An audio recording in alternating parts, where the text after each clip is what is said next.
Bánh xèo nhân tôm gà, món ngon hoàn hảo để chiêu đãi bạn bè cuối tuần. Cuối tuần là dịp lý tưởng để tụ tập bạn bè, cùng nhau nấu nướng và chia sẻ những khoảnh khắc vui vẻ. Và nếu bạn đang tìm kiếm một món ăn đậm đà hương vị Việt Nam để chiêu đãi, thì bánh xèo nhân tôm gà chính là lựa chọn tuyệt vời.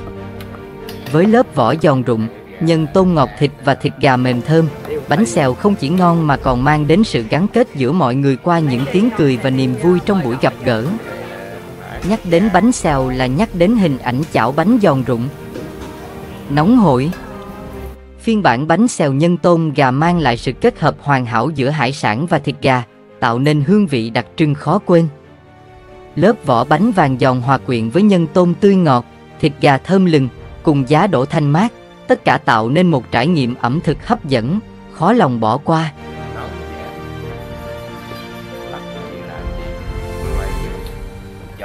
Nguyên liệu: 200g bột bánh xèo, 600g tôm sông tươi rửa sạch để ráo, một con gà ta khoảng 900g đã làm, rửa sạch để ráo, dùng dao cắt gà làm đôi, xẻ tiếp làm 4, sau đó lấy từng phần thái thịt gà ra khỏi xương để riêng, phần xương còn lại dùng để nấu súp, 150ml nước cốt dừa, 2 củ sắn gọt vỏ thái sợi, 3 cọng hành lá cắt nhỏ, ớt, tùy ý, 150g giá đỗ.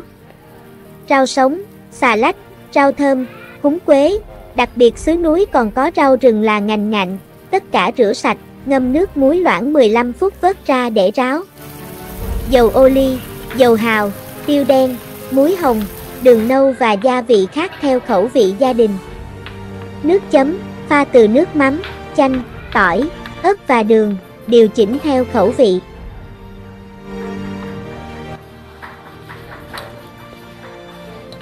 Cách làm: pha bột bánh, trộn bột bánh xèo với ít nước mắm, nước cốt dừa và một chút nước lọc sao cho hỗn hợp vừa phải, không quá loãng. Thêm hành lá vào để tạo hương vị và màu sắc.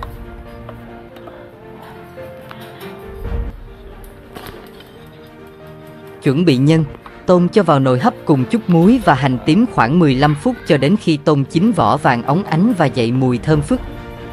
Xong lột vỏ bỏ chỉ lưng, sau đó có thể cắt nhỏ hoặc để nguyên con cho hấp dẫn. Thịt gà sau khi đã thái ra khỏi xương cho vào máy xay nhanh ra từng miếng nhỏ cỡ hạt lựu, xong ướp với tiêu, hành tím và gia vị.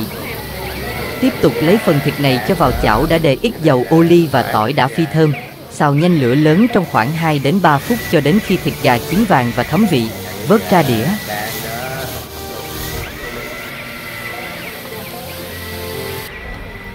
Chiên bánh, làm nóng chảo với chút dầu ăn.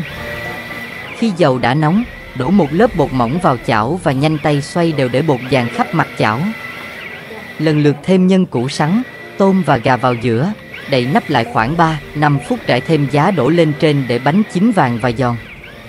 Gập bánh lại và múc ra đĩa. Đây là một cài bánh xèo hoàn chỉnh, dùng ngay thôi. Thưởng thức, gấp từng miếng bánh xèo, cuốn với rau sống, chấm vào nước mắm ớt chua ngọt. Hương vị giòn tan của bánh kết hợp với nhân tôm ngọt, gà thơm và nước chấm đậm đà sẽ khiến vị giác của bạn thỏa mãn từ miếng đầu tiên. Còn gì thú vị hơn khi ngồi cùng bạn bè và gia đình quanh bàn ăn, tự tay cuốn từng miếng bánh xèo nóng hổi, giòn rụm. Những câu chuyện đời thường, tiếng cười giòn tan, cùng hương vị bánh xèo thơm lừng sẽ khiến buổi gặp mặt trở nên ấm áp và đáng nhớ hơn bao giờ hết. Mỗi người tự chọn nhân yêu thích, cùng nhau chia sẻ món ăn, tạo ra sự gần gũi, gắn kết qua từng miếng bánh. Bánh xèo nhân tôm gà không chỉ là một món ăn ngon, mà còn là cơ hội để bạn thể hiện sự chu đáo, khéo léo và lòng mến khách của mình. Chắc chắn rằng món bánh này sẽ để lại ấn tượng khó quên cho bạn bè, khiến họ muốn quay lại những buổi gặp gỡ tiếp theo.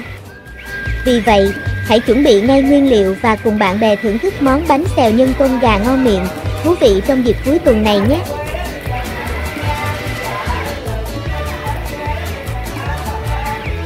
Chia sẻ niềm vui nấu ăn.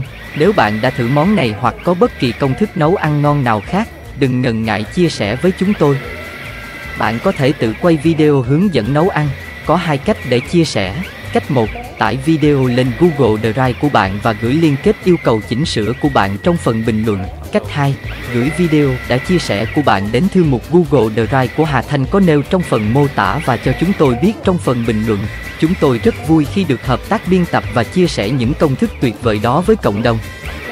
Hãy cùng nhau lan tỏa niềm đam mê ẩm thực và những món ăn ngon đến với mọi người. Mỗi bữa ăn là một cơ hội để gắn kết và chia sẻ niềm vui, và món ăn trên sẽ là lựa chọn không thể thiếu trong thực đơn của bạn và những người thân yêu. Đến đây chúng tôi xin kết thúc bài viết dành cho món ăn này. Xin chào và hẹn gặp lại ở bếp Thanh Trà lần sau nhé.